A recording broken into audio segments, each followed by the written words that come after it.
Baik, assalamualaikum warahmatullahi wabarakatuh. Shalom, Om Swastiastu, Namo Buddhaya, salam kebajikan, salam sejahtera, salam budaya. Baik, terima kasih banyak. Selamat siang teman-teman. Betul, Rahayu. Terima kasih banyak sudah diingatkan kembali. Dan juga tentunya sekali lagi terima kasih banyak untuk teman-teman semua yang sudah hadir bersama kami di ruang seminar dari Taman Budaya Yogyakarta. Di siang hari ini kita akan bersama-sama nanti menyaksikan juga dan juga mendengarkan beberapa rangkaian atau juga beberapa hal yang akan disampaikan dari para narasumber di Sana Sehat Seni Budaya mengenai rekayasa ingatan operasi imajinasi praktik seni media baru dalam lanskap seni kontemporer Indonesia. Boleh tepuk tangan terlebih dahulu nih biar sedikit semangat ya di siang hari ini. Baik, gimana sudah makan siang tadi semuanya? Sudah, nanti kalau ada sisa boleh makan lagi mungkin ya. Tapi sebelumnya perkenalkan saya Soragia yang juga mungkin menemani di awal dan di akhir. Tapi sebelumnya kita akan bersama-sama terlebih dahulu untuk menyanyikan lagu Indonesia Raya. Untuk itu kami undang bersama teman-teman bisa berdiri terlebih dahulu.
Selamat siang, Assalamualaikum warahmatullahi wabarakatuh. Waalaikumsalam.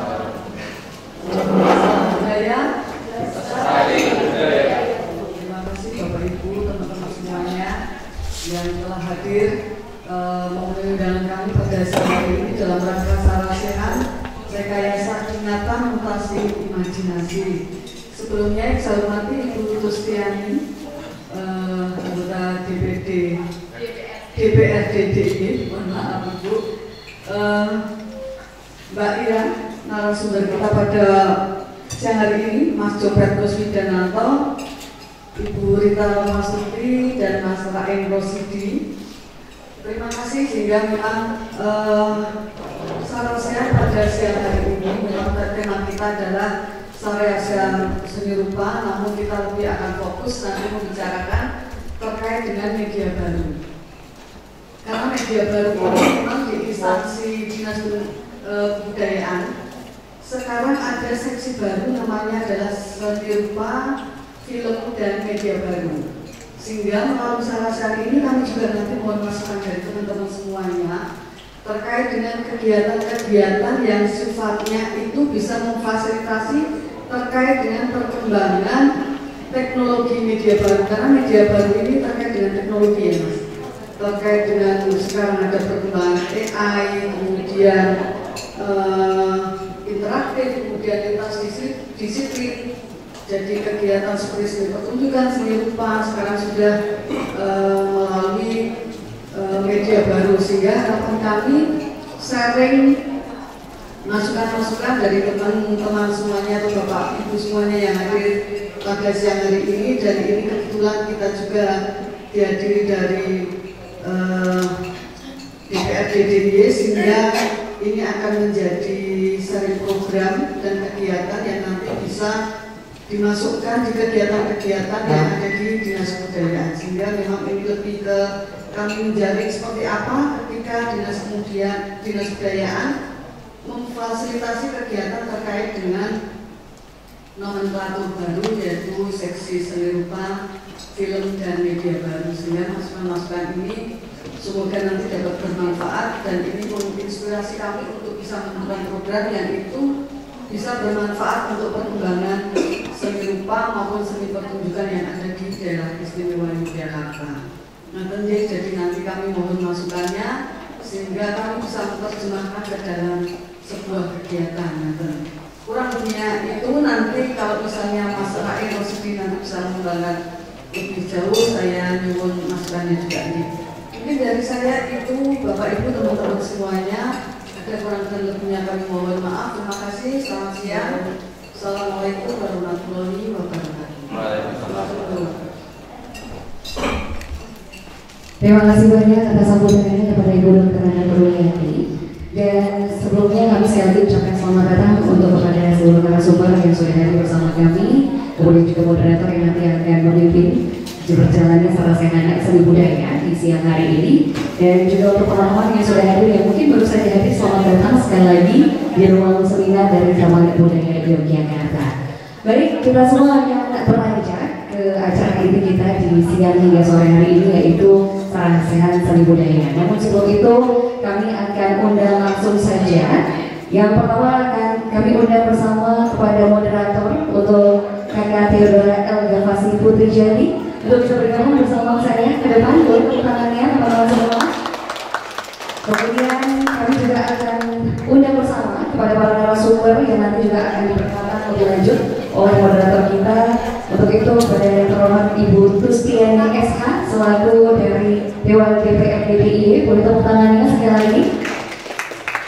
Selanjutnya kami juga undang kepada Mbak Iren Agrifin selaku narasumber di siang hari ini, boleh tepuk tangan yang meriah untuk Mbak Ira. Silakan Mbak Ira. Kemudian kita juga akan undang bersama kepada Mas Jopen Kuswidanto, tepuk tangannya luar biasa. Oke, dan yang terakhir, memang tepuk tangan meriah sekali ya, ini agak sangat soalnya. Kita undang bersama untuk Mas Rain Rasidi selaku narasumber kita di siang hari ini. Baik, untuk itu saya akan serahkan langsung kepada moderator kita di siang hari ini, pada Kakak Elga. Persilakan.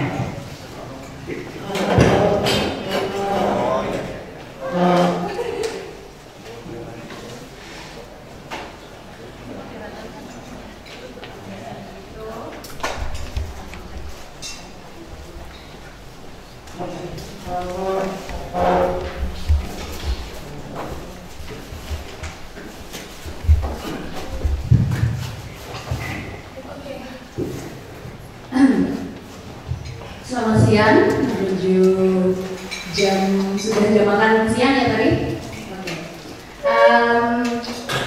Tadi sudah diperkenalkan oleh Mbak Dias selaku MC. Saya di sini sebagai moderator. Perkenalkan saya Elga. Saya akan meng-guide sarana pada siang hari ini untuk tema besar mengenai praktek seni media baru dalam landscape seni kontemporer di Indonesia. Ada beberapa hal yang mungkin nanti akan dijelaskan oleh para narasumber kita hari ini, yaitu pengantar oleh Pak Rain. Kemudian ada dua seniman besar dari Indonesia, seniman kontemporer, yaitu Mas Jompet dan juga Mbak Irma. Dan kemudian ada juga perwakilan dari DPRD Bu Tustiani. Untuk hal-hal yang nantinya ada di dalam sarasehan pada siang hari ini adalah mengenai tentang landscape seni kontemporer Indonesia dari sudut pandang seni media baru. Kemudian ada beberapa sesi yang nanti akan dibawa oleh Pak Rain sebagai pengantar, kemudian Mbak Ira, dan kemudian Mas Jompet dan Bu Tusti. Bu Tustiani. Oke, berikutnya saya akan dilanjutkan oleh pengantar dari Pak Rain. Monggo nanti bisa langsung background-nya. Terima kasih. Terima kasih Mbak Elga. Selamat siang. Assalamualaikum warahmatullahi wabarakatuh. Perkenalkan, nama saya Rain Rosidi. Saya sehari-hari mengajar di ISI sekaligus sesekali mengkurasi pameran seni rupa. Dan di sini saya bertindak sebagai pengantar karena ikut bertanggung jawab memilih judul yang tadi sempat judulnya seperti itu. Ya, sebenarnya judul ini akan kita arahkan untuk memperbincangkan praktik seni media baru dalam lanskap seni rupa kontemporer atau seni kontemporer Indonesia. Ya, dalam pengertian ini kita akan berbincang-bincang mengenai praktek itu sekaligus sampel-sampel atau praktek-praktek yang sudah dilakukan oleh kawan-kawan, terutama yang ada di undangan kali ini, yaitu Mas Jompet Kuswidinanto dan Mbak Irene Agrifine, Irene Agrifina, yang memang merupakan praktisi sekaligus salah satu atau kedua orang yang menjadi motor mungkin sekaligus menginspirasi, mempengaruhi berbagai praktek seni di Yogyakarta terutama dan di Indonesia pada umumnya dan di wilayah regional maupun internasional. Karena kedua orang ini kalau Anda sempat googling mungkin akan menemukan prakteknya yang seluas itu dan memiliki banyak dampak di dalam praktek seni rupa. Mungkin untuk sebelumnya kami ucapkan terima kasih untuk Bu Purwiyati yang sudah memfasilitasi acara ini, juga Bu Tustiani yang sudah menyempatkan diri untuk berbincang-bincang mengenai seni media baru. Semoga nanti bisa memberi inspirasi ke teman-teman di DPRD untuk mempengaruhi kebijakan dalam mendukung kita-kita. Karena gitu sih. Terus juga kepada Pak Anggoro dan teman-teman di Taman Budaya. Selamat datang juga untuk kawan-kawan yang hadir ya. Ada senior-senior seniman senior kami ya, Bu Mbak Aramayani, Mas Iwan Wijono, sangat-sangat ini diskusinya. Semoga nanti kita bisa berbincang-bincang berbagi mengenai praktek ini karena yang akan saya sebagai pengantar sebenarnya perspektif saya selaku orang yang ya ikut-ikutan terlibat dalam praktek seni rupa Indonesia, terutama yang saya ambil di sini adalah dalam kerangka besar seni rupa kontemporer.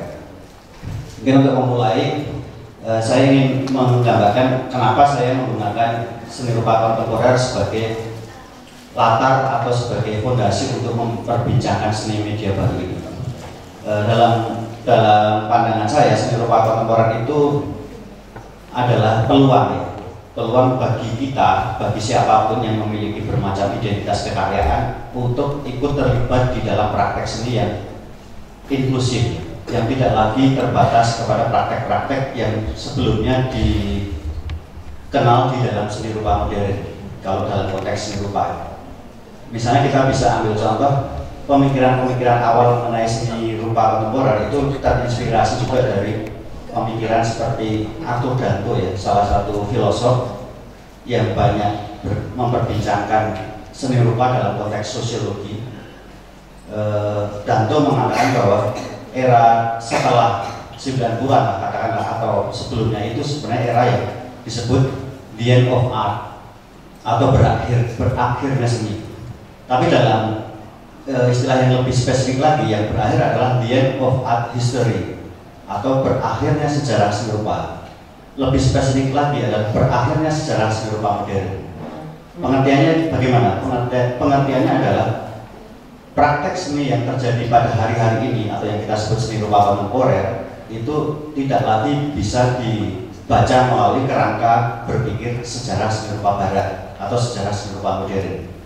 Di mana dalam sejarah seni rupa modern yang kita kenal sekarang, yang mungkin dipelajari di kampus, dipelajari di sekolah-sekolah, itu sebenarnya adalah sejarah seni rupa barat. Di dalam pengertian Arthur Danto ini membuka peluang bahwa seni yang terjadi hari ini tidak bisa lagi dibaca melalui kacamata atau melalui perspektif seni rupa sejarah seni rupa barat yang kemudian kita kenal sebagai sejarah seni rupa modern, karena prakteknya sangat luas, sangat beragam, dan lebih lagi bisa dibaca sebagai praktek-praktek yang tidak lagi sejarah seni tapi sejarah-sejarah seni atau art histories, sejarah yang jamak, di mana di setiap regional, di setiap kawasan memiliki prakteknya sendiri dan memiliki akarnya sendiri yang bisa dihadirkan di dalam ranah seni rupa kontemporer. Itu sebenarnya peluang yang pernah juga diperbincangkan oleh Pak Jim Supangkat di UGM waktu memperbincangkan mengenai 100 tahun gagal paham, bahwa seni rupa kontemporer itu peluang bagi beragam identitas di luar kawasan utama seni rupa modern untuk memunculkan dirinya. Termasuk ketika kita bicara Indonesia, kita memiliki peluang untuk memperbincangkan identitas kita sendiri di dalam praktek seni rupa yang luas ya. Itu yang pertama ya. Dalam kerangka itu kenapa saya menghubungkan seni media baru ini dengan praktek seni rupa kontemporer. Terus yang kedua, saya sedikit akan memberi pengantar mengenai apa yang terjadi di Indonesia ketika kita memperbincangkan seni media baru. Di dalam kaitannya dengan praktik yang terjadi di Indonesia, seni media baru akan terkait dengan para pelakunya, atau kalau dalam bahasa sosiologi itu agensinya, kemudian lembaganya, institusinya, dan juga praktek-praktek peristiwanya. Dalam hal ini kita bisa melihat sebenarnya saya lebih concern di 90 ke atas ya, 1990 hingga tahun 2000-an.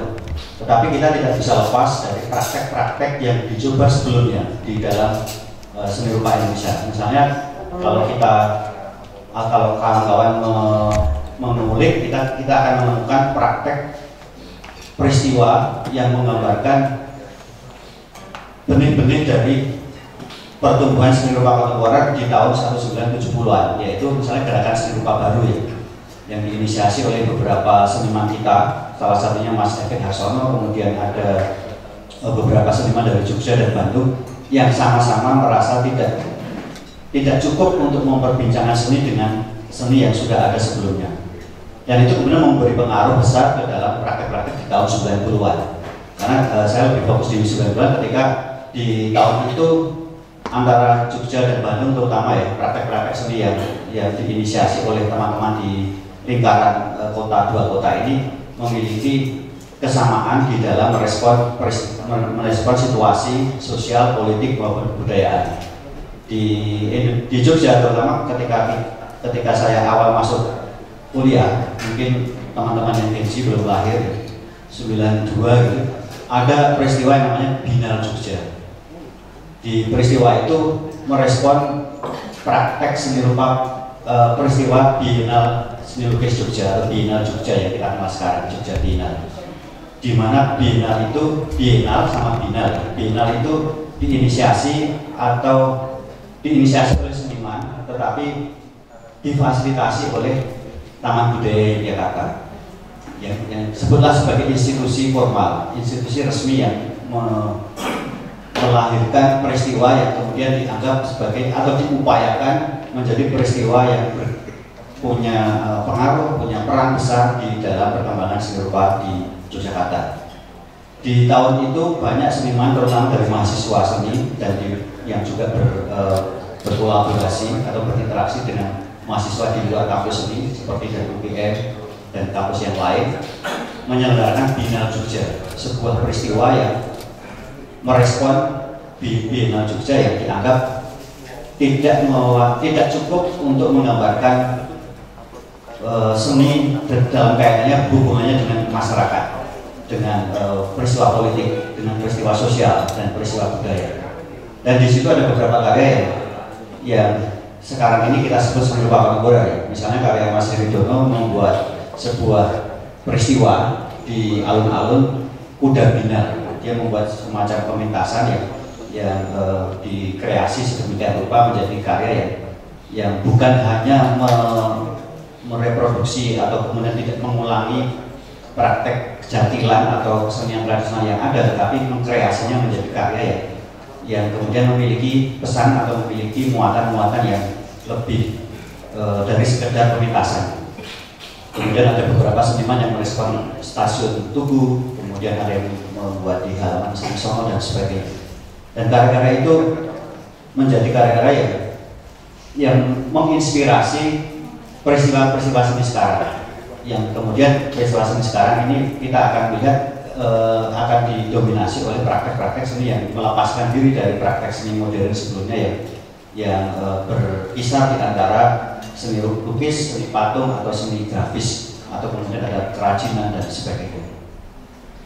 Terus yang peristiwa yang lain adalah di tahun 98, era-era yang krusial di dalam perkembangan sosial budaya kita, termasuk politik, itu di Yogyakarta sejauh pemahaman saya di dalam praktek seni setidaknya memiliki 3 arah upaya untuk memperluas medium atau memperluas media seni. Yang pertama adalah berkaitan dengan ruang. Di tahun-tahun itu pasca 98 hingga 2000 ada yang disebut sebagai praktek ruang publik ya. Ada mural apotek sama-sama di tahun 2002, tapi sebelumnya mereka sudah membuat komik tembok. Kemudian ada karya-karya seni yang menggunakan ruang publik atau ruang umum, ruang terbuka untuk menjangkau publik secara lebih luas. Kemudian ada praktek yang mengeksplorasi medium. Salah satunya adalah di tahun berapa ya Mas Iwan Wijono itu melakukan performance art manusia hijau. Itu bersejarah ya, karena kita bisa lihat di dokumen, misalnya di buku outlet Cemeti itu ada untuk merespon isu mengenai lingkungan ya, untuk berbicara langsung di Malioboro dengan tubuh sebagai medium. Kemudian yang ada yang arah yang lain lagi adalah kaitannya dengan politik, dan ini akan saling beririsan. Yang kemudian muncul kolektif Tari Madi yang intens untuk mempertautkan praktek seni dengan dunia politik.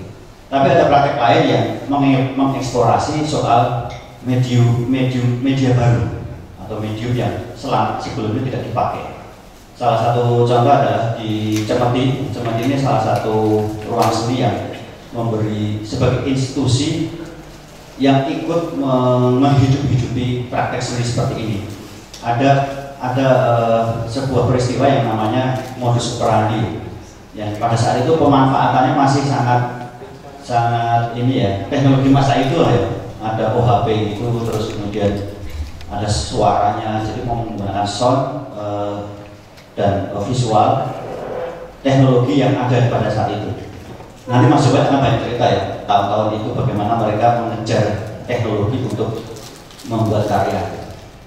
Terus di sisi lain juga ada elaborasi media ini akan menjadi banyak turunnya sampai sekarang ya. Penjelajahan terhadap media, di mana seni itu tidak cukup dengan sesuatu yang statis, bahkan pengalaman, kemudian ada yang istilahnya time based art atau seni yang berbasis waktu, ada durasi gitu. Penikmatannya adalah membutuhkan waktu, kemudian ada seni yang imersif atau kita masuk dalam karya itu, kita menjadi bagian dari skip dari karya itu, dan kemudian pengalaman yang dikejar oleh seniman adalah pengalaman dari pengunjung terhadap karya itu. Walaupun semuanya pada awalnya kita akan melihat runutannya.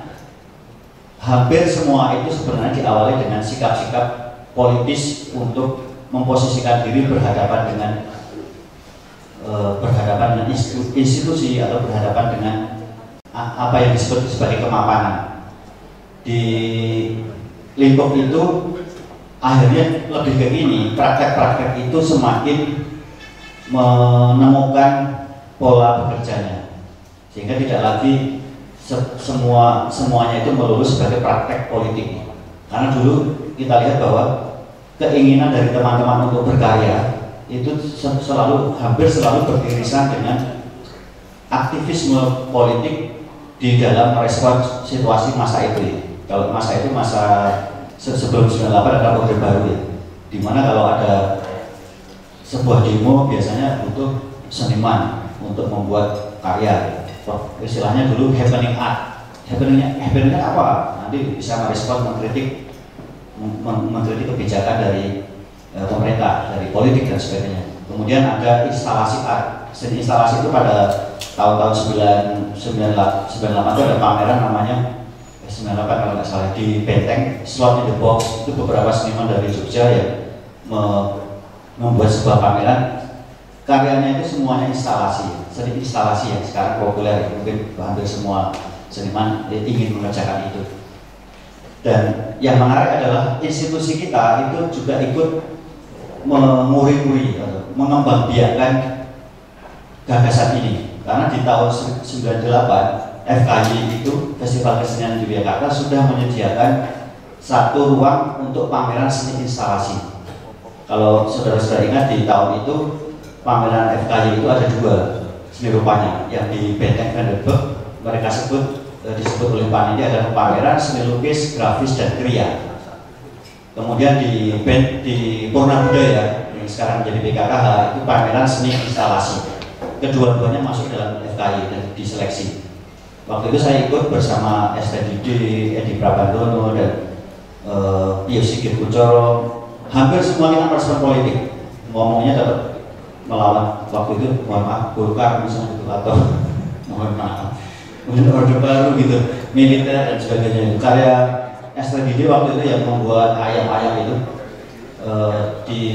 dibikin dari angkringan, kemudian dicetak menjadi ratusan ayam, itu untuk menggambarkan anggota DPR atau MPR yang waktu itu seperti ayam. Kemudian kita akan melihat menariknya di sini karena di tahun-tahun sekarang seni media baru yang diberangkat dari sikap-sikap seperti itu mulai menemukan cara bekerjanya sendiri dan eksplorasinya adalah di mediumnya, dan itu menjadi bagian yang akhirnya kita lihat setiap medium memiliki kekuatannya, bukan dalam pengertian bahwa yang lebih baru akan menegasi yang lama. Itu yang kami kita pahami seperti itu, tapi sebenarnya medium itu adalah kebutuhan dari seniman untuk menemukan bahasa ungkapnya, kemudian kebutuhan mereka untuk berkomunikasi lah mungkin, atau bertemu dengan publiknya melalui cara-cara yang dia pahami. Dan sebenarnya media baru itu memiliki potensi yang besar karena toolsnya atau medianya, alatnya itu hampir semua orang bisa menggunakan. Misalnya sekarang digital itu semuanya bisa menggunakan, sound art semuanya bisa menggunakan, bahkan video itu semua orang bisa menggunakan. Tools-tools seperti itu yang bisa dielaborasi mungkin dengan wacana yang kita bisa berikan. Mungkin kalaupun misalnya Taman Budaya memiliki kebijakan ya untuk mengembangkan seni media baru, saya kira itu menjadi, atau dinas kebudayaan itu bisa menjadi gambaran bahwa media baru memiliki potensi, terutama karena masyarakat sekarang, terutama generasi yang baru ini adalah generasi yang natif digital ya. Ini lahir itu sudah digital, jadi ketika berhadapan dengan media itu media yang dulu disebut baru, mungkin sekarang tidak baru lagi karena media ini sudah media sehari-hari.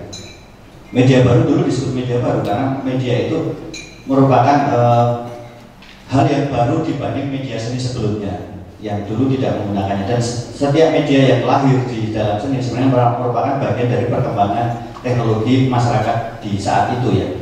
Misalnya kalau di dunia kan di era Fluxus di Nam Jumpaik menggunakan televisi sebagai media seni itu karena televisi waktu itu dianggap kiblat dari kebudayaan populer. Semua masyarakat mungkin adik-adik tidak lagi menonton televisi ya, lebih ke TikTok, YouTube ya. Tapi dulu televisi itu kiblat kita. Setelah sholat kita nonton TV, bahkan mungkin lebih banyak nonton TV ketimbang menghadap kiblat. Jadi kiblat budaya populer itu televisi, semua itu dan setiap perbincangan itu dimulai dengan apa yang ada di televisi.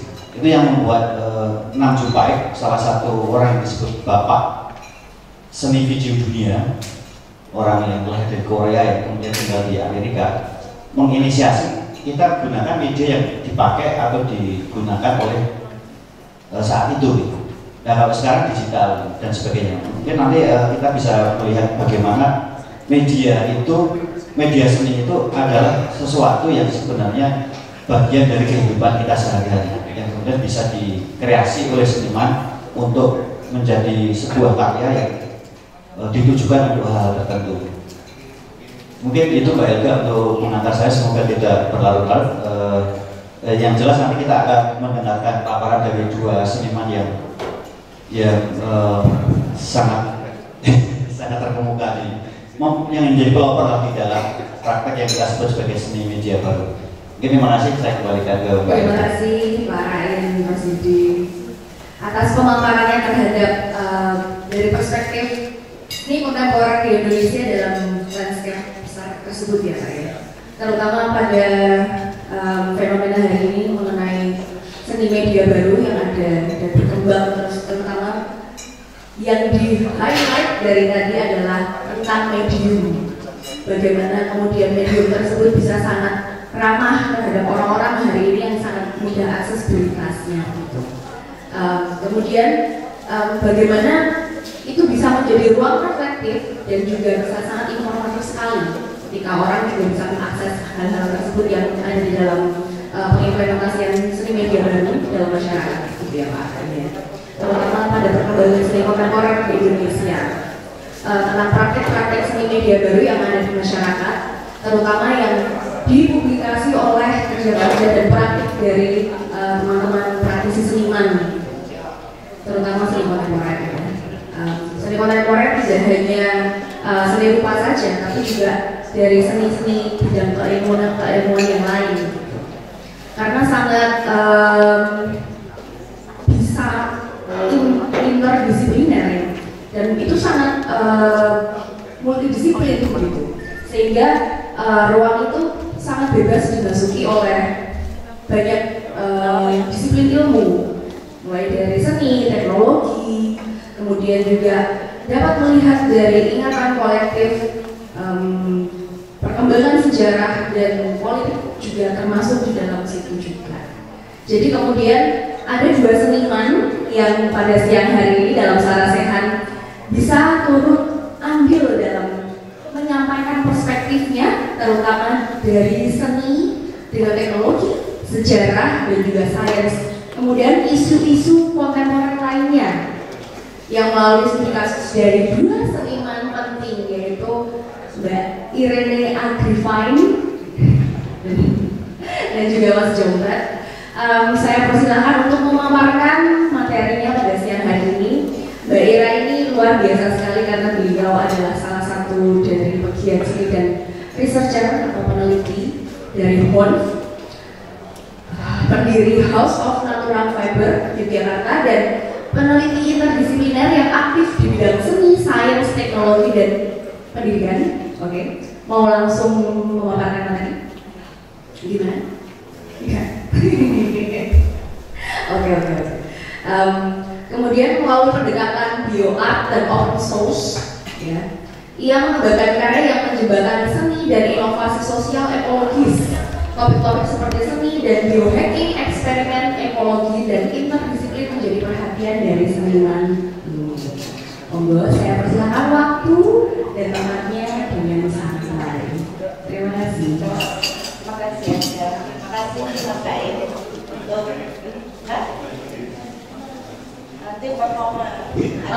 Waktu dan tempatnya saya persilakan untuk bisa enjoy untuk menyampaikan memaparkan materi supaya bisa dipahami dan diterima dengan nyaman juga. Boleh berdiri, boleh duduk, silahkan siapa mungkin. Kalau berdiri nanti ada Mas Iwan saya maju. Oke. Selamat siang semuanya, mudah-mudahan belum ngantuk ya habis makan siang.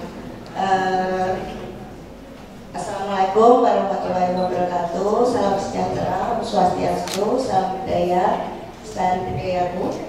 Nama saya Irena Arifina, biasa dipanggil Ira. Kayaknya sebagian udah pada kenal ya. Jadi di sini sebenarnya mungkin agak berbeda dengan personalnya, karena dia lebih awal. Saya sebenarnya ikut karena dia sih. Pada awalnya grupis, Mas Copet, dan kemudian kecemplung ya. Jadi di sini sebenarnya kita mulai dulu tahun berapa ya? 2000-an. Ya 2000-an gitu. Jadi pada awalnya sih sebetulnya waktu itu kita belum tahu, mungkin terlebih saya belum tahu apa itu seni media baru, apakah itu sesuatu atau apakah itu genre atau apakah itu seni. Nggak tahu, cita-citanya sih sebenarnya pengen jadi rockstar ya waktu itu, tapi kasar ya dan nggak laku juga. Skillnya kurang. Jadi waktu itu kemudian kita mencoba-coba next. Jadi ini mungkin saya agak susah untuk mengemukakan dalam bahasa Indonesia, tapi saya coba ada terjemahannya. Pada awalnya ketika saya mendengar tentang seni media baru dan kemudian berdiskusi juga dengan salah satu teman saya di London ini, bahwa seni media baru itu sering dianggap sebuah subkultur malah di dunia seni itu sendiri, dan kemudian berputar dengan sendirinya dan mempunyai masa sendiri yang itu posisinya sebetulnya cukup nggak jelas, antara itu adalah prototipe, itu adalah desain apa ya, mock-up, atau itu apa ya. Jadi seperti seninya musik juga enggak gitu, untuk menjadi sebuah musik yang komersial juga enggak, untuk menjadi seni yang bisa dianggap seni kontemporer waktu itu juga enggak. Jadi itu kayak terperangkap di mana ya, kita belum tahu waktu itu, sebetulnya kita belum tahu. Nah kemudian waktu itu next kita membentuklah sebuah, bukan membentuk sih sebenarnya, pada awalnya di rumah saya, tapi karena 24 jam ribut terus, jadi kemudian kita pindah waktu itu di sebuah garasi kecil di tengah kota di wilayah Bajiro, yang itu semacam studio juga enggak, semacam tempat berkumpul aja, atau tempat kalian bebas melakukan apa saja. Dan akhirnya tempat itu buka hampir 24 jam non-stop. Dan kemudian waktu itu kita sudah mengetahui bahwa di luar kayaknya ada seni media baru, tapi belum tahu pasti dan masih meraba-raba. Dan ketika kita membuat festival dan orang datang ke tempat kita, mereka bilang, oh jadi kalian tuh punya hackerspace ya? Ini dari seni media baru ke hackerspace, ini hubungannya apa ya? Jadi sebetulnya itu kita sebetulnya tidak tahu apa sebutan kita. Next, jadi ini yang kita sebut waktu itu, bahwa Mondu itu adalah orang-orang yang gets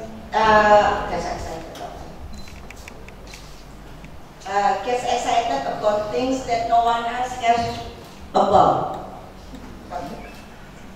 Ini ada sedikit video, jadi apa yang kita kerjakan di seni antara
Radio World Festival yang susah sekali mendapatkan venue. Jadi waktu itu kita lebih sering mengadakan di klub untuk berpameran ataupun di tempat-tempat umum gitu, misalnya di pasar atau di mana ya, lebih sering di klub sih ya, karena fasilitasnya lengkap. Untuk waktu itu klub fasilitasnya lebih lengkap daripada galeri dan lebih mudah perizinannya untuk mengadakan acara yang memanfaatkan crowdnya juga banyak.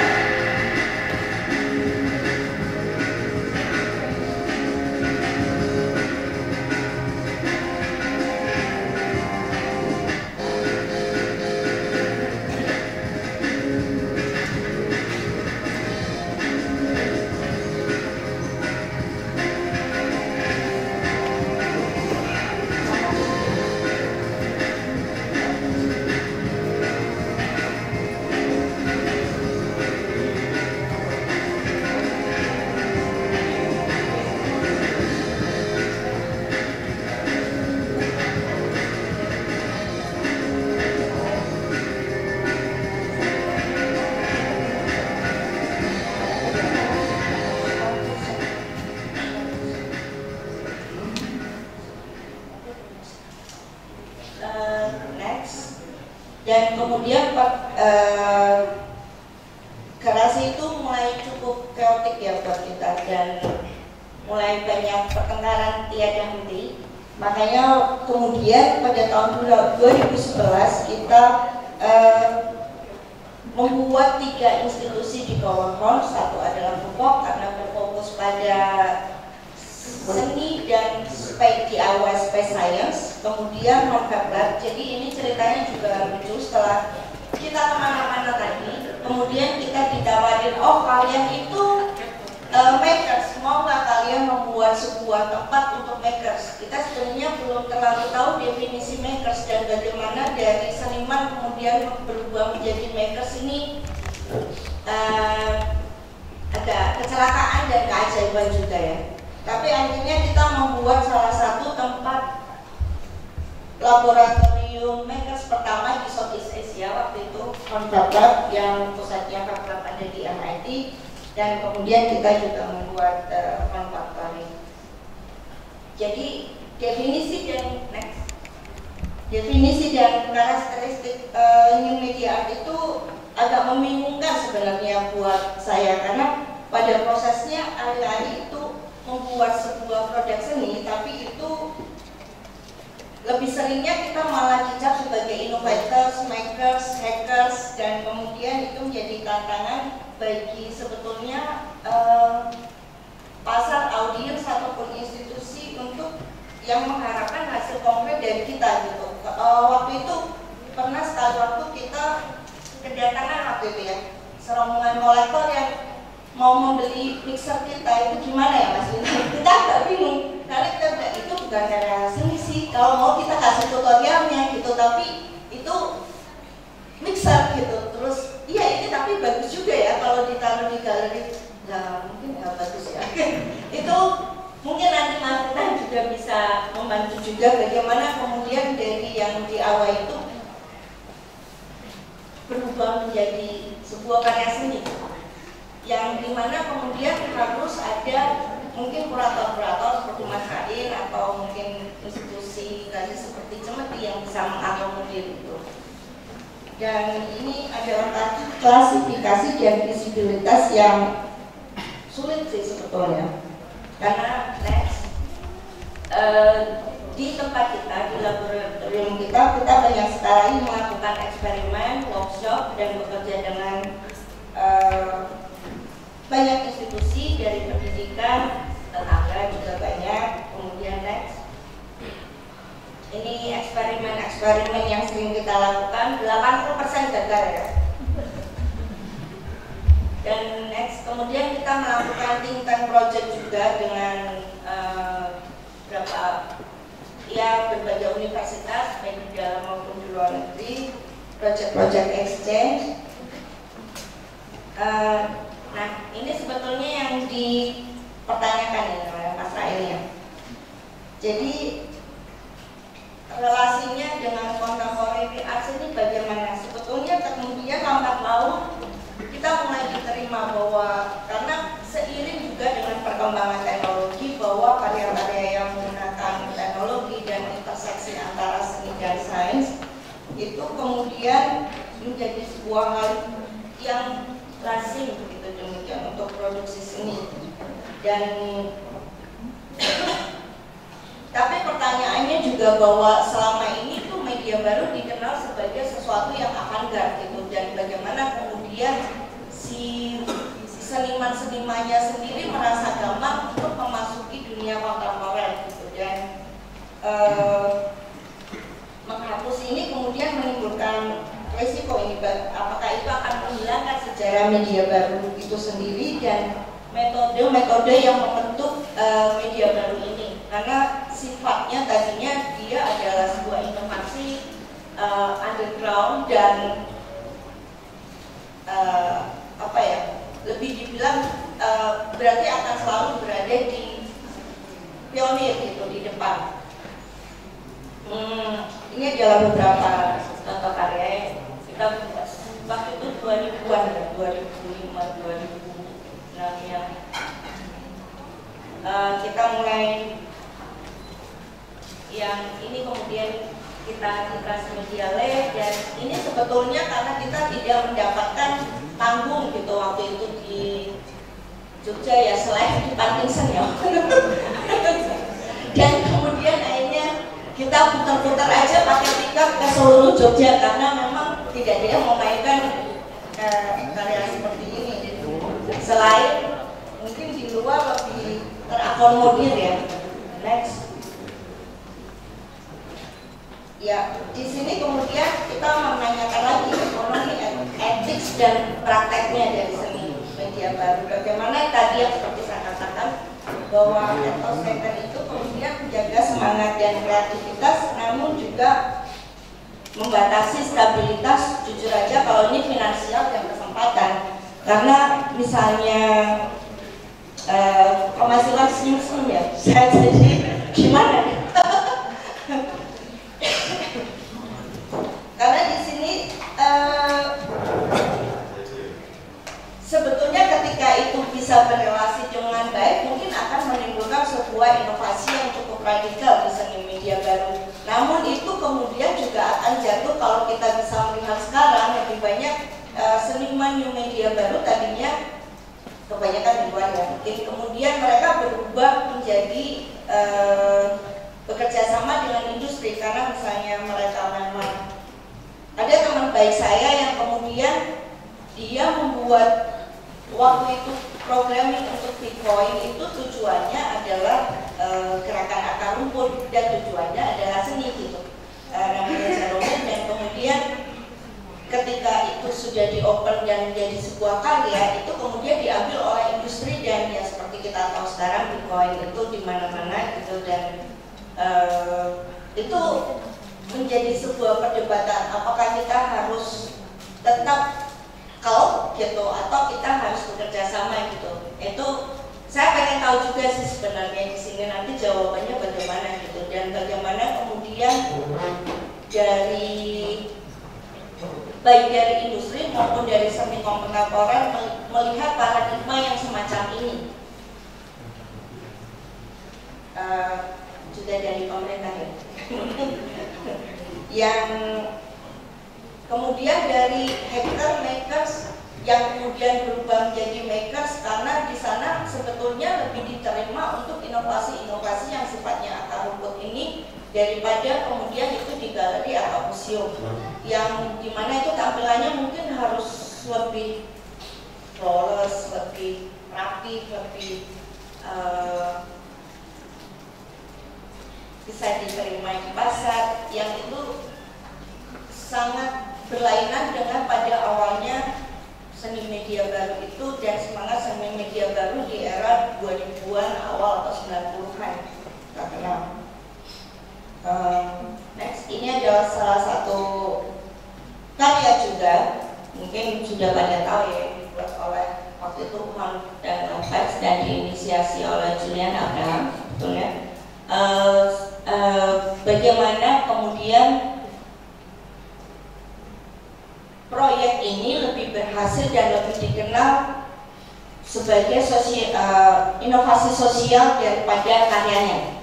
Kalau sekarang kita semua tahu fermentasi ada di mana-mana, pada awalnya karya ini dibuat karena kegelisahan kita ketika pemerintah menaikkan pajak alkohol menjadi dari anggur merah yang tadinya 13.000 jadi 45.000, dan itu cukup ini sosial inovasi yang sebenarnya jadi karya ini masih hidup gitu sampai sekarang, dan itu adalah bentuk ekonomi baru gitu. Karena kemudian tapi juga pada saat yang bersamaan kemudian karena harganya mahal sekali, banyak orang yang kemudian meminum oplosan. Dan waktu itu kita memberanikan diri datang ke mikrobiologi UGM untuk bertanya ke salah satu profesor Irfan namanya, gimana ya cara bikin minuman beralkohol yang aman. Dan dia mengirimkan kemudian dua mahasiswanya untuk bekerja sama dengan kita waktu itu, dan terciptalah karya ini sebenarnya, yang kemudian karya ini mendapatkan exposure yang besar waktu itu di luar karena dianggap salah satu pionir di bidang bioart, yang tujuannya kita adalah sebetulnya karya ini tuh supaya kita bisa minum rame-rame dan aman gitu. Tapi karena kita harus mempresentasikan dalam bentuk seni karena ya kita salah satu untuk keamanan, tapi semua orang kemudian berhak mengadaptasi karya ini. Jadi itu sangat membingungkan waktu itu untuk pasar yang ada di Indonesia ketika bertanya bagaimana cara mengkoleksi karya ini. Mau dikoleksi apa ya? Kalau mau minumannya mungkin langsung pesan aja karena sudah banyak yang bikin. Kalau mau mengkoleksikannya, ini adalah fine art dan hybrid art. Kalau mengkoleksi bagaimana cara membuat soundnya, ya silahkan download aja tutorialnya di GitHub juga banyak gitu. Jadi agak membingungkan bagaimana mengkoleksi karya-karya seperti ini, atau kemudian tapi ini akhirnya berhasil dikoleksi di salah satu museum di Paris dengan sistem yang kita negosiasikan gitu. Next. Dan ini berhasil ya, Mas Iwan, masih kalau mau mencoba social innovation ini sekitar setelah berapa tahun kemudian masih berjalan. Next aja videonya. Next Mas. Nah, next lagi. Nah, ini ada satu karya lagi yang buat kita cukup aneh karena karya ini sebetulnya kita bekerja sama dengan beberapa pertanian untuk membuat sebuah sistem smart farming waktu itu. Jadi kita mencoba menghack satelit dan kemudian kita membuat semacam lokalnet, karena waktu tahun 2010-2013 internet belum seperti sekarang, data belum seperti sekarang. Jadi waktu itu para petani bisa membagikan atau mendapatkan informasi yang mereka butuhkan melalui handphone ataupun komputer yang ada, dan kita memiliki satu super komputer yang mendistribusikan data dari satelit waktu itu. Dan kemudian kita membuat satu sistem yang dimana satu sistem bertani yang dimana angan-angan kita tahun 2023 sebenarnya Indonesia bisa mencukupi kebutuhan energi dan pangan. Jadi di situ ada pembuatan biogas juga, bioenergi dan sumber listrik juga. Tapi ya itu namanya juga angan-angan ya. Waktu itu kita mengajukan pemerintah, memberikan blueprintnya ke pemerintah, tapi memang agak sulit, mungkin harusnya didukung dengan doa. Dan lucunya sebetulnya karya ini kemudian dipamerkan masih sampai sekarang di headquarter FBI. Jadi waktu itu kita diminta datang ke FBI karena FBI membuat di awal bio meeting, dan kemudian mereka meminta karya ini untuk berada di headquarter FBI di San Jose dan masih sampai sekarang. Dan kemudian di Science Museum Moskow, di sini kemudian kita membuat satu prototipe kecilnya di Laminar Foundation. Tapi tidak, sosial inovasinya tidak seberhasil fermentasi tadi sih. Jadi mungkin ada yang salah sistemnya, tapi jadi ini kita hanya melihat bahwa karya-karya semacam ini bagaimana ya kemudian untuk ditampilkan, karena ini adalah karya yang sifatnya sebetulnya adalah inovasi sosial. Next, kita skip aja. Waktu itu kita juga pernah diundang di Anyam untuk membuat satu, karena ini adalah public lab, waktu itu acaranya adalah public art, dan kita disuruh membuat satu instalasi besar, tapi kemudian kita menawarkan bagaimana kalau kita membuat Monument of Life, yang dimana kita membuat 33 workshop dalam waktu 3 hari, dan kemudian ada open clubnya juga setiap malam, yang dimana kemudian mereka bisa bermain. Nah, sampai sekarang sebetulnya ini masih dilakukan. Jadi dari 2014 sampai kemudian hari ini hanya public lab ini masih dijalankan dan diteruskan oleh masyarakat dan komunitas di sana. Ini boleh?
Membuat satu instalasi, kemudian kita membuat satu platform yang sampai saat ini akan dilakukan, dan nanti kita bulan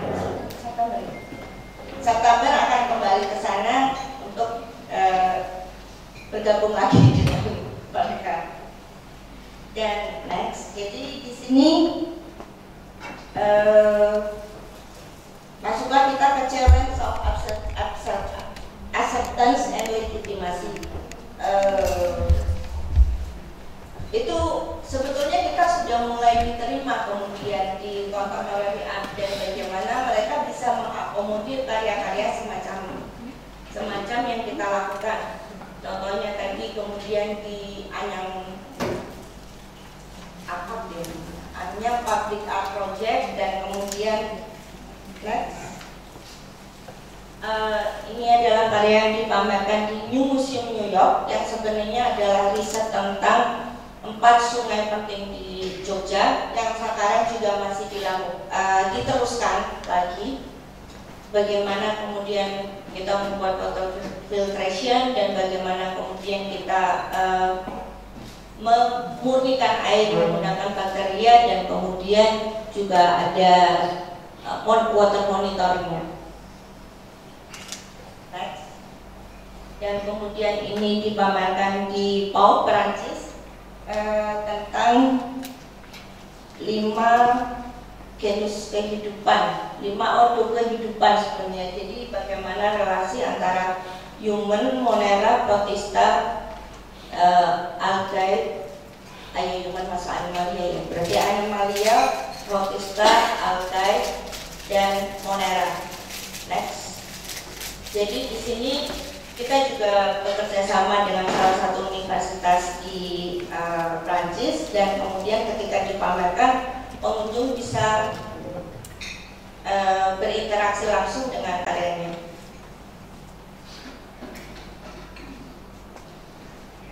Next. Jadi ini kemudian menanyakan lagi sebenarnya identity crisis and future questions.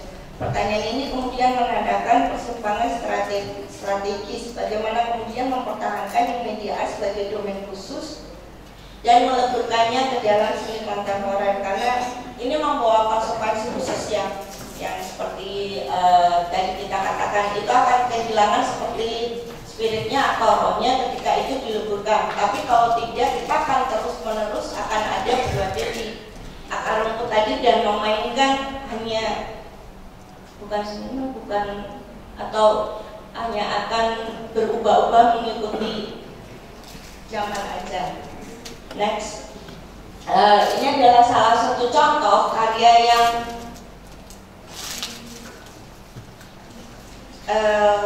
agak aneh juga buat kita, karena ini sebetulnya kita waktu itu Hon itu adalah boys club gitu, 90% laki-laki, dan kemudian waktu itu sempat ada yang menanyakan apakah kalian nyaman bekerja dengan seni, sains, dan teknologi yang notabene Melkis. Dan waktu itu kita bilang, oh kita aman-aman aja, kita diktator kayaknya. Tapi kemudian kita mengadakan workshop 3 hari open source software dan hardware khusus untuk perempuan dan transgender. Dan dari situ kemudian kita tahu bahwa ternyata ada perbedaan untuk melihat sains dan teknologi. Bagaimana kemudian kita lebih senang kabel yang warna-warni sih, maaf ya, cerita lagi, daripada kabel yang merah dan hitam yang kuning itu, atau misalnya PCB yang warnanya pink. Dan ketika itu kita bekerja sama dengan laki-laki, itu sebenarnya cukup membingungkan, karena ini sebenarnya kalian bikin apa sih kok kita nggak ngerti. Oh sama, sebetulnya kalau kalian bikin apa kita sama nggak ngerti juga. Atau misalnya kita membuat coding buat laki-laki itu kalian kok buat banget sih. Tapi ketika mereka berusaha membetulkan, sebetulnya kita jadi tidak ngerti. Oh, tadi itu kan udah benar, kenapa kalian harus berpindah? Jadi ternyata ada persepsi yang berbeda, dan kemudian kami meneruskan ini dan membentuk salah satu spin-off project di dalam Hon yang kita namakan XX Lab, yang kemudian salah satu projectnya yang memenangkan waktu itu Ars Electronica. Nah, di sini proyeknya adalah merubah limbah kain kaku menjadi material baru yang semacam kulit. Dan kemudian sehabis kita memenangkan itu dan mendapatkan exposure, sebenarnya paling banyak kita ditawari bukan dari galeri, tapi dari industri. Jadi waktu itu kita banyak mendapatkan tawaran dari Prada, H&M, Samsung, yang kita sebetulnya sebagai seniman tidak tahu bagaimana cara menanggapinya. Waktu itu jujur kita tidak tahu menanggapinya, dan agak membingungkan untuk kita bagaimana kemudian dari seni media baru ini harus bekerja sama dengan industri yang tadinya kita sudah siap untuk masuk ke dalam galeri, dan kemudian kita harus masuk ke industri. Dan next, kurang 2 menit ya. Kayaknya skip aja videonya. Next.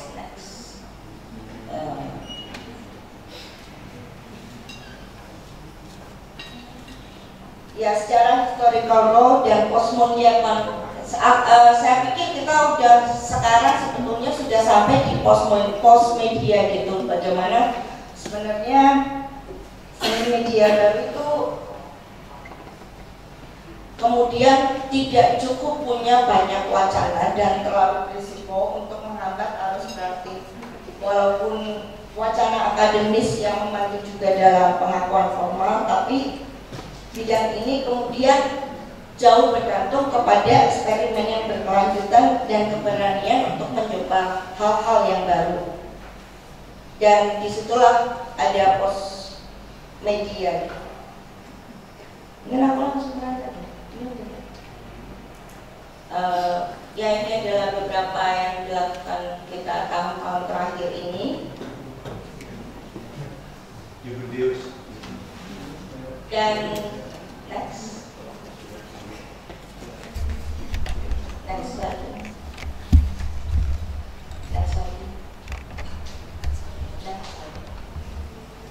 Ya ini adalah karya kita yang terakhir, kita latih ke Dharma Garden yang masih dipamerkan di Science Museum Melbourne dan dipamerkan juga kemarin di Art Science Museum. Waktu kita diundang sebetulnya kita ditawarkan untuk membuat sesuatu yang pernah kita bikin waktu itu di tahun 2010 tentang terraforming gitu. Tapi kemudian kita juga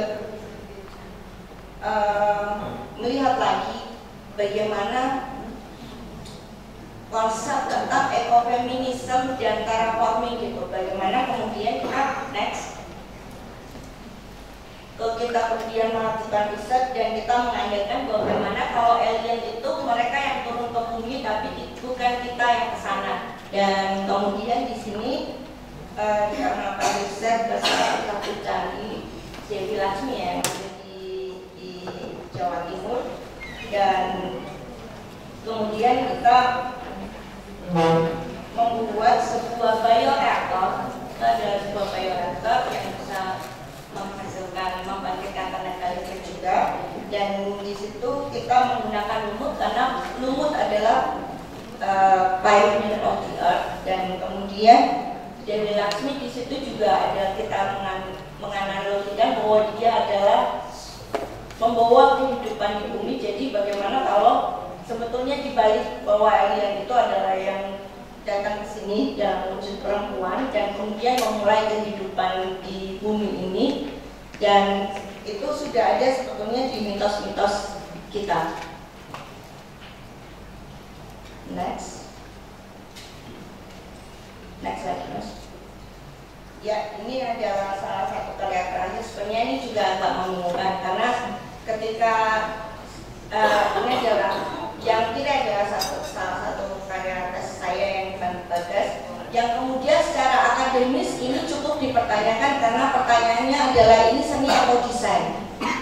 Dan saya benar-benar nggak bisa jawab sampai sekarang. Kenapa harus seni atau desain ya? Karena memang di dalam seni media baru itu tidak dipertanyakan gitu, dan di Indonesia di akademis belum ada intermedia ya sekarang, tapi belum ada seni media baru, dan ketika dipertanyakan itu adalah seni atau desain itu cukup membingungkan buat saya, dan sampai sekarang saya tidak bisa menjawabnya. Dan kemudian yang kiri, tapi karya ini kemudian diadaptasi dengan baik. Ya, saya bekerjasama dengan Bernard, Bagas dan Fabi, dipamerkan di Galeri Nasional, yang kondimennya kemudian kita ganti menjadi makanan yang digunakan konon dimakan oleh Diponegoro di daerah Kulon Progo, namanya nok santri, yang kemudian semuanya kita fermentasikan, dan hasil fermentasi itu kemudian menjadi suara itu untuk menggambarkan bagaimana resiliensi sebenarnya gerilyawan Diponegoro. Dan ketika itu pertanyaan seni atau desain tadi kondimennya kemudian diganti dan kita memberikan sebuah konsep, sebenarnya karya ini kemudian menjadi cukup sukses gitu.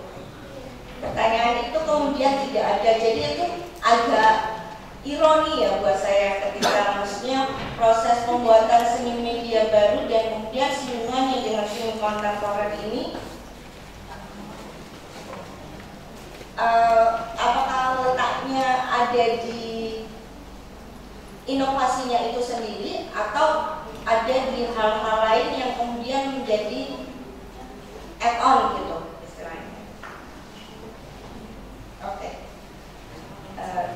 Next. Sebelumnya, jadi buat saya sebetulnya seni media baru sudah mati.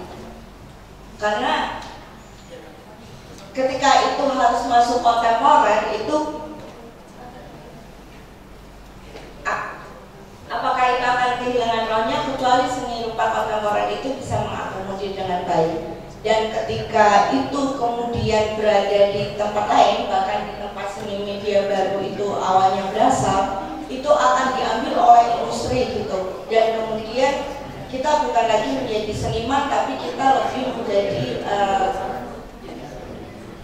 orang yang bekerja di industri. Jadi ya buat saya media dead kalau sekarang, kecuali itu bisa ada tempat untuk membiarkannya untuk berinovasi, bermain dan mengulik ya. New media art is underground and arrogant as always. New media art are avant-garde. We are breaking the system and we do not want compliments on the wrong side. And as an underground, we do not necessarily become overgrown. Terima kasih.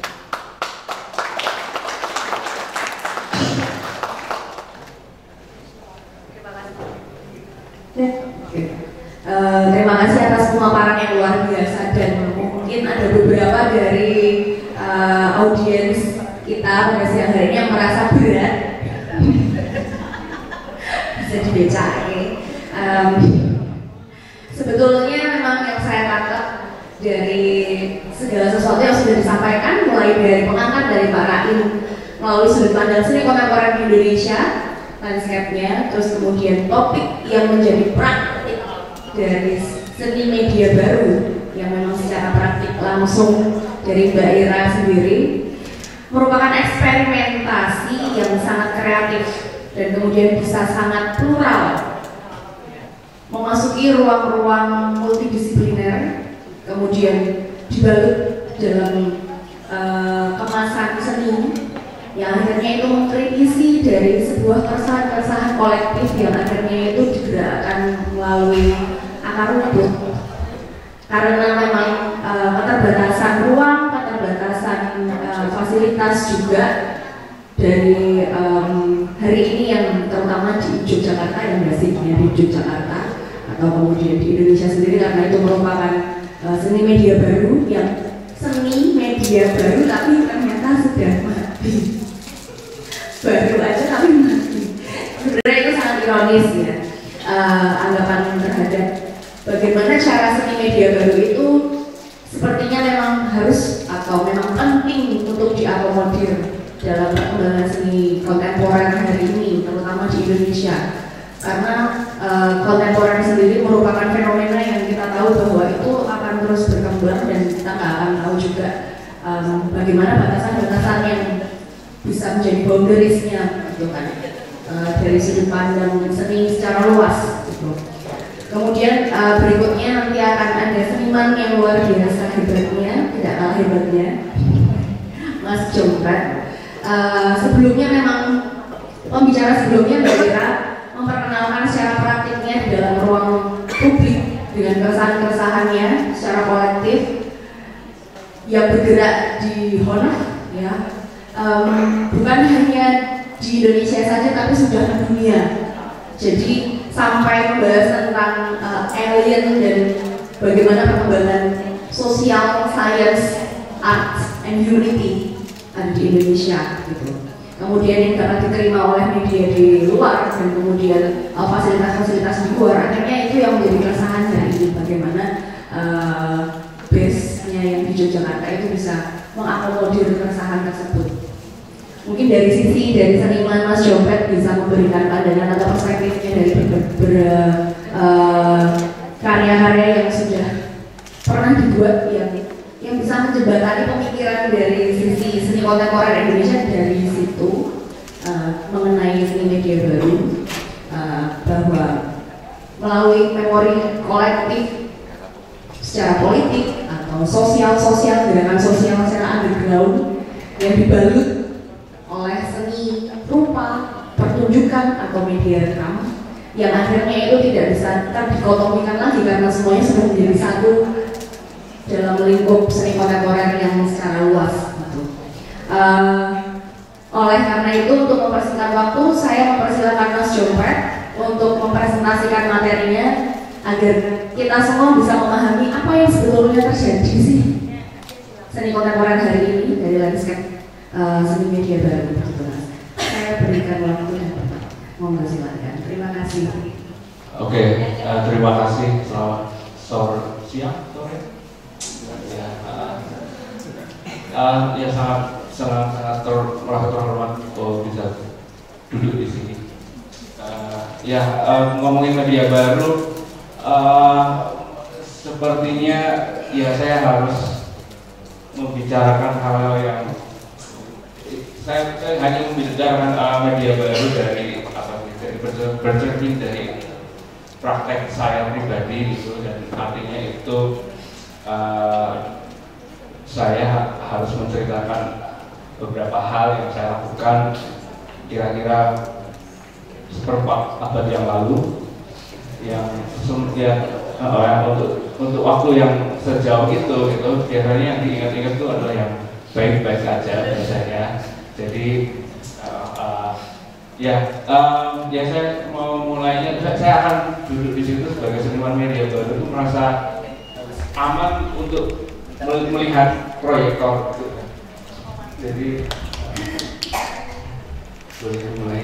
Saya setuju dengan Ira bahwa menjadi rockstar itu adalah mimpi kami, mimpi orang-orang generasi saya di tahun 90-an, dan saya mengejar mimpi itu dengan cukup serius dan mungkin tinggal dikit lagi sebenarnya. Ini adalah band elektronik rock saya yang saya buat di tahun 97 bersama Ari Wulu. Saya mencoba mencari dokumentasi atas band ini, tapi saya tidak punya sama sekali, tidak ada foto, tidak ada rekaman video waktu pentas. Dan ini sebenarnya juga saya menemukan gambar ini juga dari sebuah platform jual beli kaset.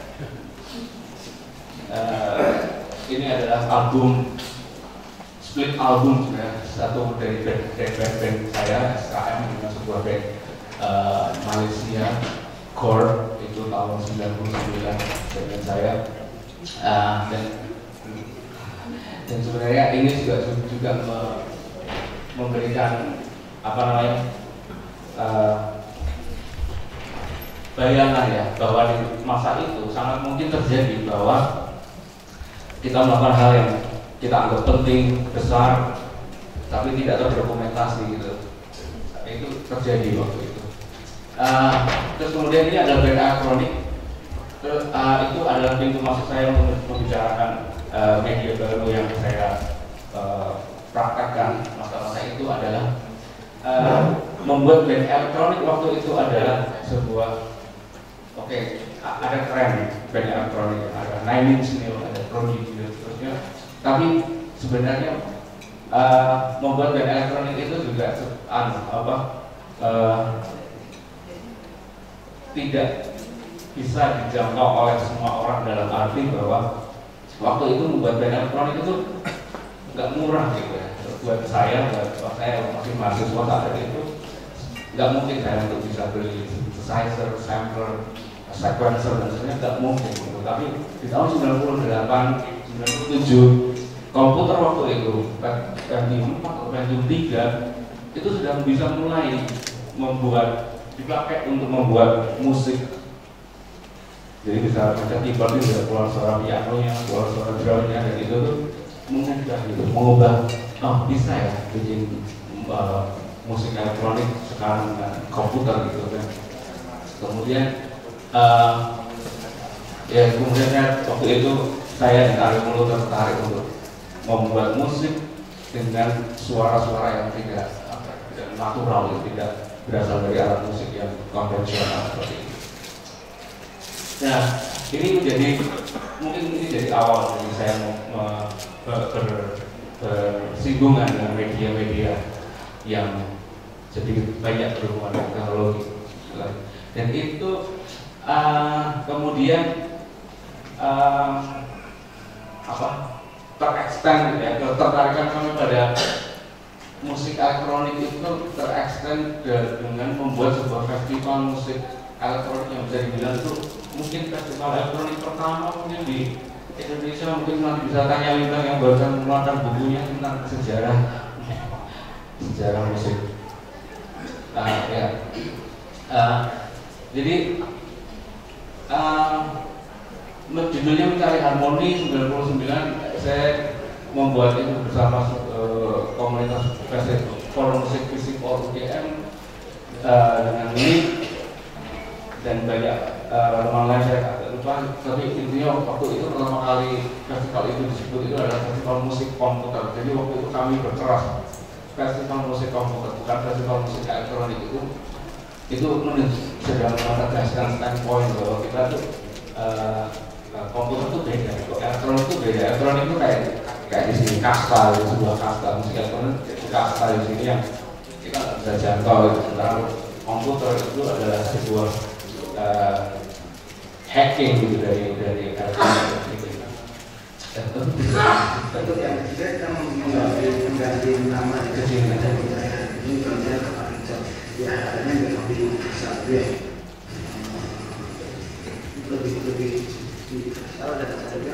ini serangkaian ini mencari harmoni, awal mencari harmoni kemudian berubah menjadi Plastic Sound.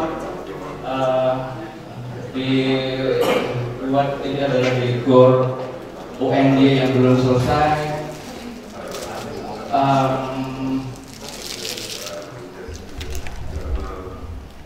Apa ya?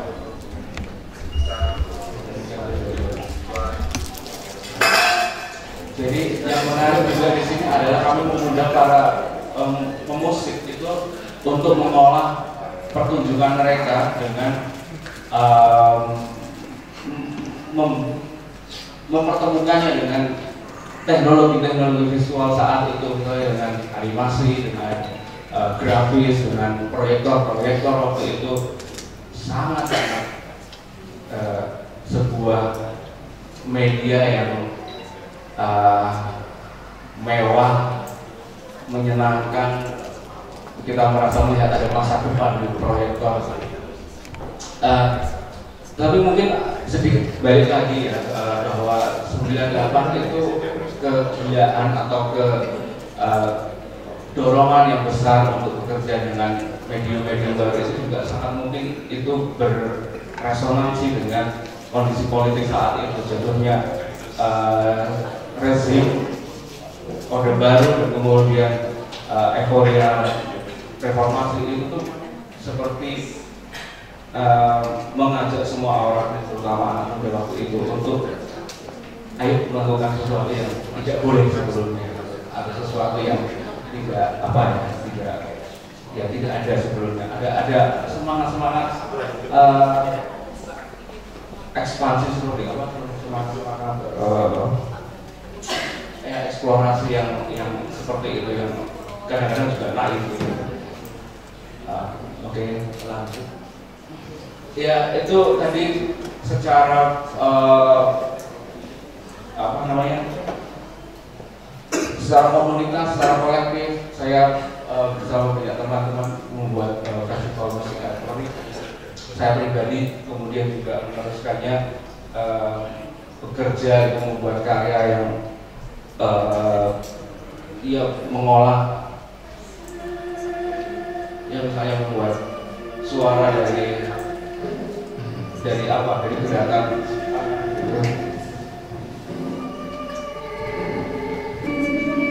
membuat suara dari gerakan tubuh. Halus sebenarnya.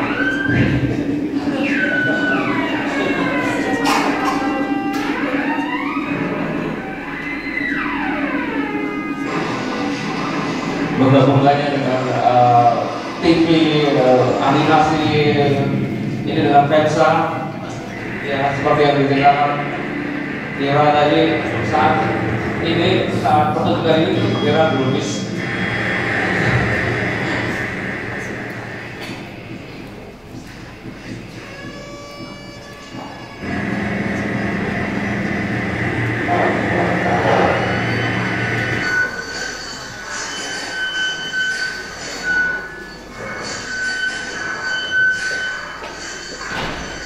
Jadi saya melihat apa yang saya lakukan di proyek-proyek ini sebenarnya lebih sebagai ekstensi dari praktek band-bandan saya ya, dari ngeband dengan alat musik konvensional, kemudian dengan elektronik, kemudian dengan alat-alat musik yang saya buat sendiri. Waktu itu tidak berpikir bahwa ini menjadi bagian dari seni kontemporer. Bahkan saya tidak paham seni kontemporer itu apa.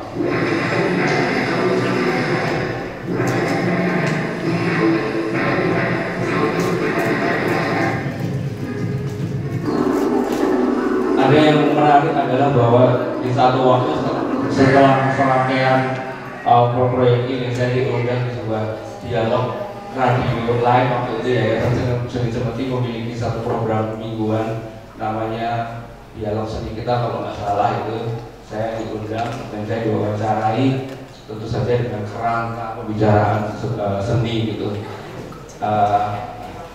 Saya ingat penyiarnya atau moderator hostnya adalah Mas Sumbo Tiratmuko.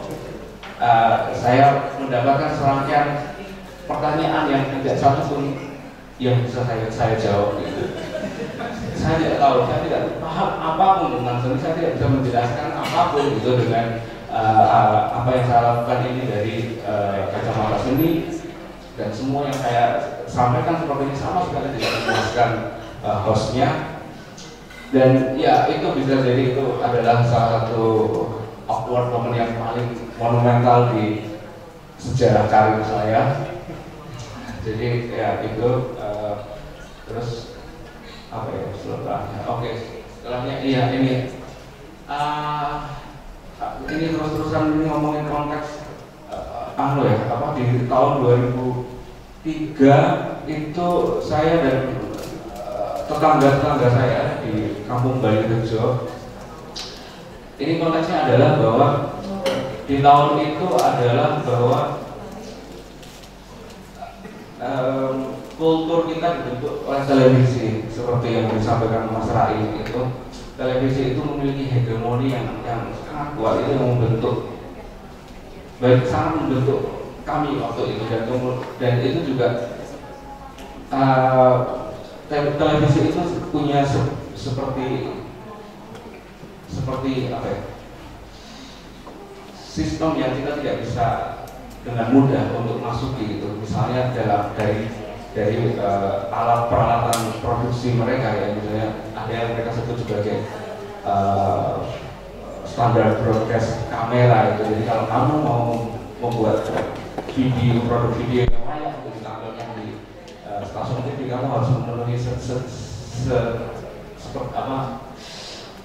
kualitas sedemikian gitu untuk bisa diterima oleh ini, dan itu tidak mungkin bisa dirempuh gitu oleh perorangan, itu terlalu mahal untuk kita. Kemudian saat itu ada banyak gerakan sebenarnya bagaimana ya caranya membuat alternatif atas televisi, industri televisi ini. Salah satunya adalah waktu itu kami bermimpi memiliki yang namanya televisi komunitas, stasiun TV komunitas. Tapi setelah serangkaian percobaan untuk membuat pemancar itu tidak berhasil, terus kemudian kita rubah menjadi seperti nobar gitulah, tapi dengan sedikit visual video proyektornya itu sedikit diolah visualnya supaya lebih menyenangkan, dan siarannya dibikin interaktif gitu. Jadi lebih seperti orang storytelling, ngobrol dengan anak-anak lewat TV, dan anak-anak bisa merespon gitu.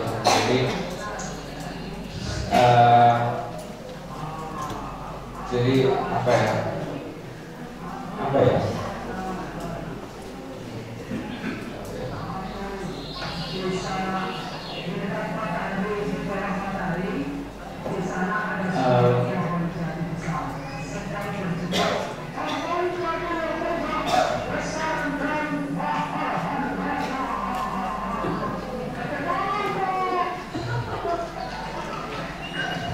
Jadi apa namanya, televisi itu memang sebenarnya memang satu kekuasaan yang saya yakin itu menggerakkan perlawanan estetika dari seniman-seniman di zaman itu ya. Dan sebenarnya menurut saya juga hegemoni televisi di tahun-tahun itu sebenarnya juga menjadi salah satu dasar munculnya gerakan video art gitu, video art di Indonesia dalam hal ini, di mana kita bisa membuat karya video dan bisa ditampilkan gitu dengan kamera yang apapun yang kita punya waktu itu, dengan budget yang seberapa pun kita punya gitu. Oke, lanjut. Ya ini karya saya yang lain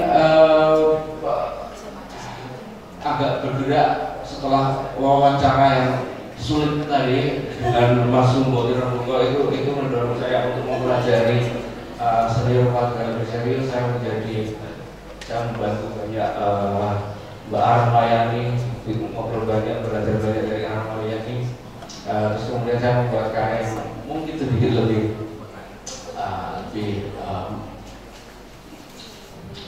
bisa bertanggungjawabkan pada dialog seni kita.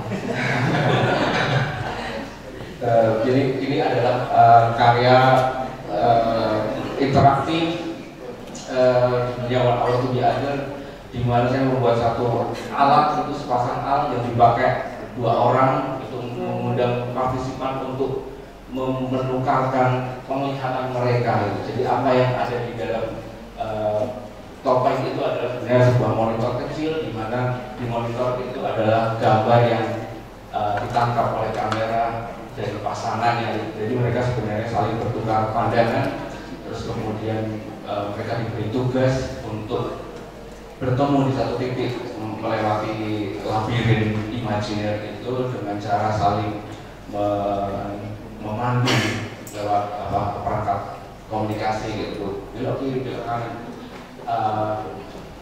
Saya membuat beberapa versi dari karya ini. Ada yang benar-benar orang memakai dari orang berjalan gitu, ada yang lebih seperti board game, yang seperti itu. Kemudian di karya berikutnya juga interaktif juga, yang kalau tadi menukarkan penglihatan, yang ini lebih bermain-main dengan kelangkaan gitu. Jadi saya membuat satu sistem di mana dua orang bernafas dari satu tabung oksigen, di mana ketika satu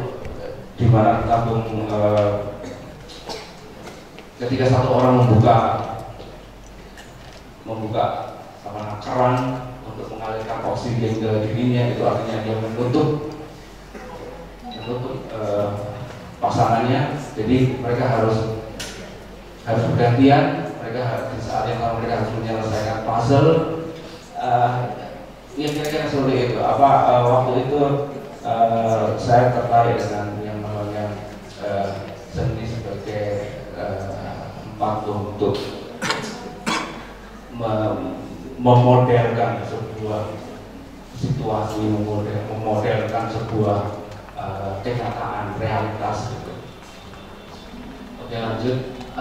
Saya juga bekerja dengan teater garasi untuk waktu yang cukup lama. Ada satu proyek di mana kami sangat mengeksplorasi bagaimana menggunakan video di atas panggung dengan pertunjukan teater. Ya, ini karya yang cukup lama dari saya dengan teater garasi, membangun interaksi performer dengan apa yang terjadi di screen. Jadi waktu itu membuat ada masa di mana kalau bikin teater itu harus ada proyektornya itu. Jadi itu kayak chamber, tiba-tiba ada chamber pakai proyektor jadi judulnya adalah proyektor, bukan mediator, tapi proyektor. Oke, terus ini karya-karya yang awal gitu, saya mau bagaimana, wah ini sangat teknikal banget ya, ini ada di video ada orang telepon.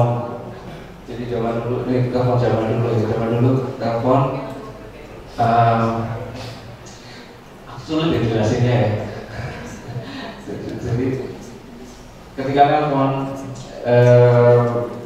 si sabit yang ada di lantai itu dia bergetar gitu ya, apa namanya kalau HP zaman dulu itu getar ya, mau kita dia dan itu nggak diangkat-angkat itu telepon tapi nggak diangkat-angkat gitu. Jadi ya waktu itu saya sangat suka gitu bermain-main dengan gimana ya, video terhubung dengan apa ya, kenyataan yang objek yang lain gitu. Itu bagian dari main-main. Oke, terus ini yang juga gitu saya membuat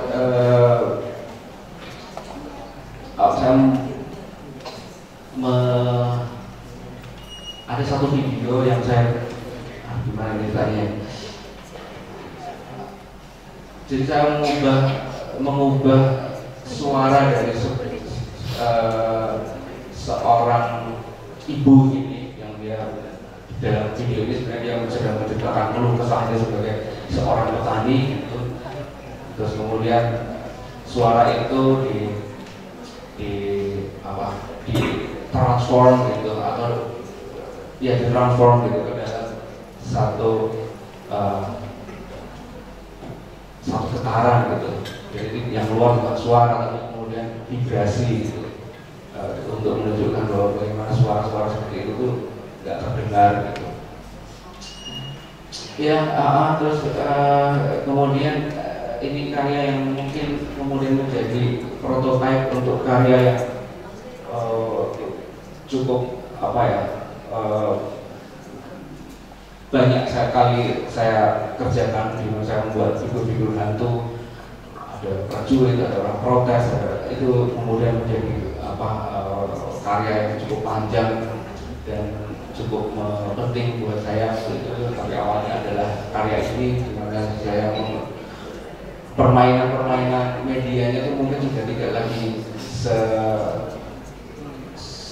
ambisius waktu 10 tahun sebelumnya gitu ya. Jadi itu tahun 2008 itu saya merasa saya sudah tidak mengeksplor